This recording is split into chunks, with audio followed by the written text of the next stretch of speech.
Salut à tous, bienvenue dans cette nouvelle vidéo. Nono est avec nous, salut Nono. Salut Sacha. Bon, le match de Mbappé hier, très clairement, a été très remarqué. Même si c'est que contre Orléans, les stats de Mbappé cette saison sont quand même assez impressionnantes. Surtout en Coupe de France où il a battu des records. Et bien sûr, Nono, il n'y a pas un jour sans que la presse internationale, et d'ailleurs ce qui me surprend, c'est que la presse espagnole a complètement laissé tomber ce dossier. Même eux, j'ai l'impression qu'ils en ont marre. C'est plus la presse anglaise et la presse française qui en parlent ces derniers temps. Mais d'abord, avant de parler de Mbappé, on va parler de la déclaration de Cristiano Ronaldo qui a dit que le championnat saoudien était beaucoup plus fort que la Ligue 1. Bon, il n'a jamais joué en Ligue 1. Pourquoi il parle de la Ligue 1, je ne sais pas. Il y a beaucoup d'entraîneurs français qui ont réagi. Qu'est-ce que tu as pensé des propos de Cristiano Ronaldo?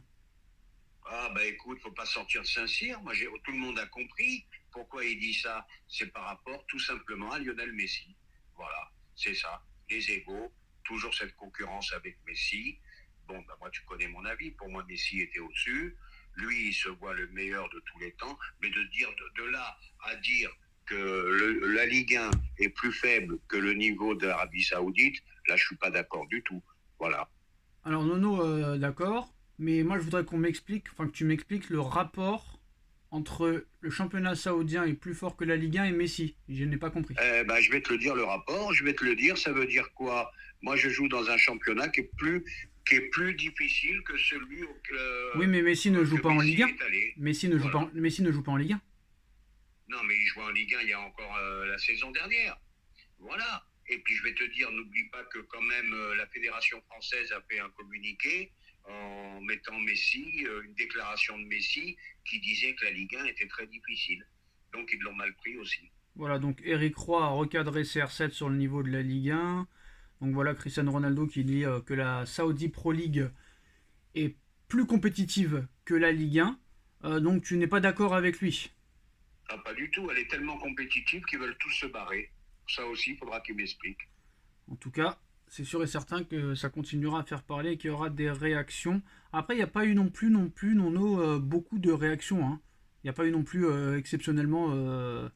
Ça n'a pas été comme la dernière fois où Thierry Henry avait critiqué certaines choses où vraiment tout le monde avait un petit peu tombé sur lui. Mais là, franchement, il y a deux, trois entraîneurs, mais c'est pas non plus. Il n'y a pas eu non plus de réponse cinglante en vrai, hein. Moi, ça n'empêche pas que la Ligue 1 est d'un niveau assez faible, même très faible. Mais de là à dire que le niveau de l'Arabie Saoudite est supérieur à la Ligue 1, là, je suis plus d'accord du tout. Plus d'accord du tout. Moi, j'aurais été d'accord avec lui s'il aurait dit que la Ligue 1 n'est pas vraiment très intéressante et que la Saudi Pro League pourrait devenir plus forte. Parce que Là, je suis d'accord avec toi. parce que Bravo, c'est ça, tout à parce fait. que c'est vrai que la Ligue 1, Nono, voilà, le grand Bordeaux n'est plus là, le grand Saint-Étienne n'est plus là, le grand Marseille n'est plus là, le grand Lyon joue le maintien. C'est terminé. C'est plus comme avant où tu avais Monaco, Paris, Marseille, Bordeaux, l'Olympique Lyonnais. Là maintenant, Paris est vraiment seul au monde. Maintenant, Nono, on va parler des droits TV. Toujours pas de chaîne officielle, mais d'après RMC Sport, Beansport souhaiterait diffuser 3 matchs de Ligue 1, dont 2 en codiffusion avec DAZN. Et en exclusivité, Canal Plus se montre très discret mais se tient au courant de ce qui se passe en coulisses. La chaîne qui dit ne plus vouloir participer aux appels d'offres de la LFP laisse entendre que tout deal pourrait lui convenir tant qu'elle ne paie pas. Et il y a aussi toujours Amazon Prime qui est intéressé. Là, si vraiment on fait un petit peu le point, il pourrait y avoir 3 chaînes différentes qui diffusent la Ligue 1. Déjà que 2 c'est beaucoup, mais là, personne ne s'abonnera à 3 chaînes différentes pour avoir la Ligue 1, quoi. Ah ben, on est d'accord là-dessus. Mais de toute façon, ils ont tellement de mal à vendre les droits et en plus, ils veulent un tel prix qui n'est pas justifié du tout. Donc, c'est sûr que ça va être deux, trois opérateurs. Après, bon, bah, c'est comme on dit, les cochons de payants qui vont être obligés de prendre trois abonnements, trois machins. Non, c'est infernal. C'est infernal. Et par contre, si vraiment il arrive à faire ce coup-là, à vendre à 3 chaînes différentes, ça pourrait se rapprocher quand même des 900 millions d'euros par saison. Eh oui, voilà, on est bien d'accord là-dessus. Alors, accord de principe entre Hugo Ekitike et Francfort, le joueur va réduire son salaire à environ 4 millions d'euros par an pour rejoindre le club allemand. Négociation concrète entre le Paris Saint-Germain et Francfort à venir, accord verbal. Donc voilà, Paris quand même ferait des économies sur le salaire quand même. Ben, Paris ferait des économies sur le salaire, ferait un peu de place dans l'effectif aussi. Et puis bon, bah, il était temps qu'Etitike pense à jouer au football, quoi. Bon, bah ça va, avec 4 millions, il aura de quoi vivre quand même, hein, il ne sera pas à la rue. L'information de ESPN ce dimanche, Nono, ESPN qui nous informe que Manchester United et son nouveau propriétaire Jim Ratcliffe, qui est prêt à faire des folies cet été lors du mercato estival, veut une recrue de renom et serait prêt à faire de gros efforts financiers pour l'avoir. Et d'après ESPN, Jim Ratcliffe et Manchester United seraient prêts à offrir 250 millions d'euros pour Vinicius Junior à Florentino Pérez. Vinicius Junior qui ne marque pas énormément de buts, qui a un problème d'efficacité un petit peu comme Dembélé, mais qui apporte via sa vitesse, via les solutions, les passes décisives, etc., ses dribbles. Mais comme tu le sais, au Real Madrid, personne n'est irremplaçable. On se rappelle que Pérez a dégagé Ronaldo à la Juve pour 105 millions, que Casemiro est parti alors que c'était le pilier du milieu de terrain à Manchester United pour 90 millions d'euros et que maintenant il fait plus rien, que Varane avait été vendu 50 millions d'euros et que maintenant aussi il fait plus rien, et il n'y a jamais eu de passe droit pour les Beckham, Raoul, Zidane, Benzema aussi a voulu partir, il est parti.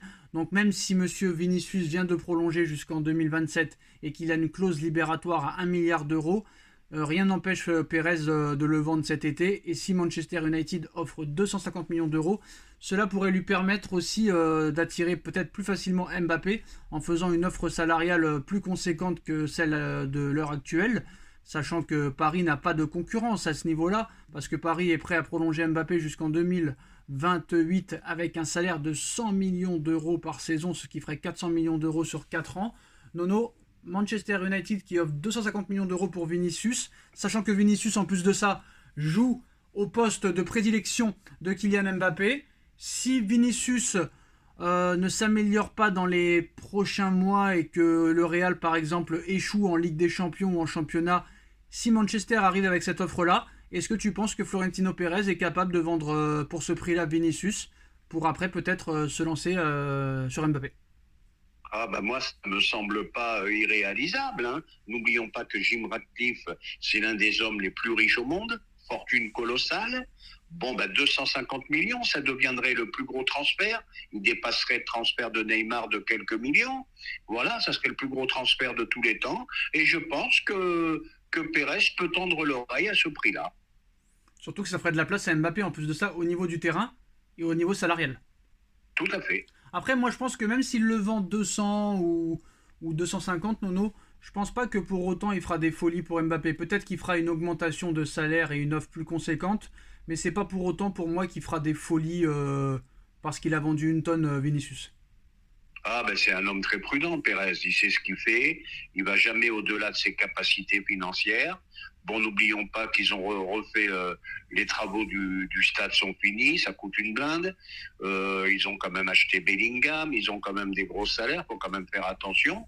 C'est pour ça que je te dis, 250 bâtons, il peut tendre l'oreille, hein.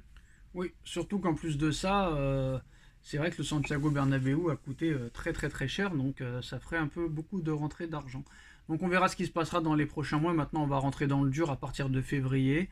Dites-nous en commentaire ce que vous en pensez. On like, on partage, on commente, on s'abonne et on se retrouve très très vite pour une nouvelle vidéo. Merci Nono, merci à tous. Tchuss. Merci Sacha.